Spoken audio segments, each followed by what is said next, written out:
తెలుగు రాష్ట్రాల వ్యాప్తంగా ఉన్న సంక్షిప్త వార్తలను ఇప్పుడు స్పీడ్ న్యూస్లో చూద్దాం.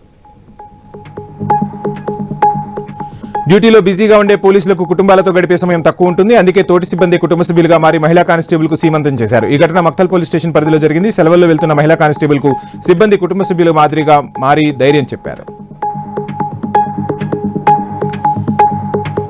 ఏలూరు జిల్లా జంగారెడ్డిగూడెంలో గోకుల తిరుమల పారిజాత ఆలయంలో గిరి ప్రదక్షిణ కార్యక్రమాన్ని శ్రీ తిరునండి అహోబిళ రామానుజీఆర్ స్వామీజీ ప్రారంభించారు. నర్సాపురం మాజీ ఎంపీ గోకరాజు గంగరాజు, చింతలపూడి ఎమ్మెల్యే రోషన్ కుమార్ కార్యక్రమాన్ని ప్రారంభించారు.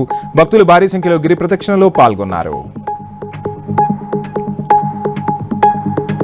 ఖమ్మం జిల్లా గుబ్బగుర్తి పంచాయతీ ఎల్లన్న నగర్లో రైతులకు ఫారెస్ట్ అధికారులకు మధ్య ఘర్షణ వాతావరణం నెలకొంది. పోడు భూమిలో రైతులు సాగు చేసిన పత్తి పంటను ఫారెస్ట్ సిబ్బంది అడ్డుకుని మొక్కలు పీకేశారు. కఠిన చర్యలు తీసుకుంటామని హెచ్చరించారు అటవీ శాఖ అధికారులు.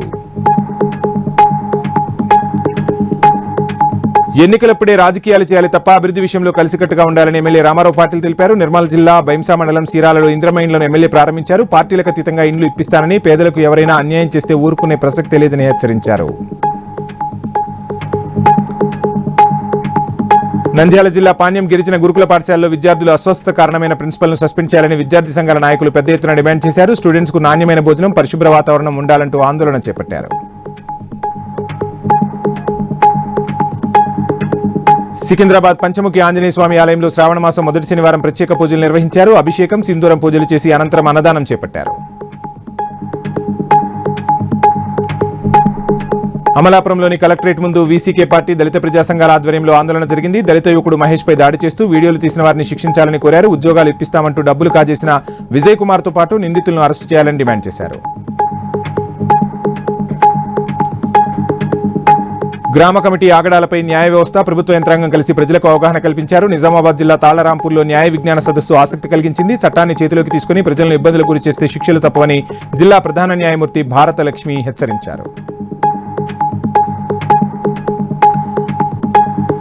భారతీయ జనతా పార్టీ నాయకులు కేంద్రంలో తమ బాధ్యతను నిర్వర్తించడం లేదని మాజీ మంత్రి జీవన్ రెడ్డి ఆరోపించారు. బీసీలకు దక్కాల్సిన 42% రిజర్వేషన్లకు కిషన్ రెడ్డి, రామచంద్రరావు అడ్డుపడుతున్నారని ఆరోపించారు. గవర్నర్ కేంద్రానికి ఏజెంట్ కాదని, రాష్ట్ర ప్రభుత్వ నిర్ణయాలను అమలు చేయడం ఆయన బాధ్యత అన్నారు జీవన్.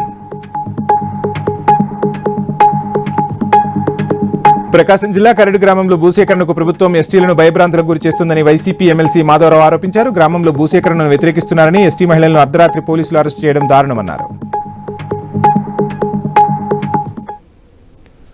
ఇవి బులెటిన్ అప్డేట్స్. Stay tuned.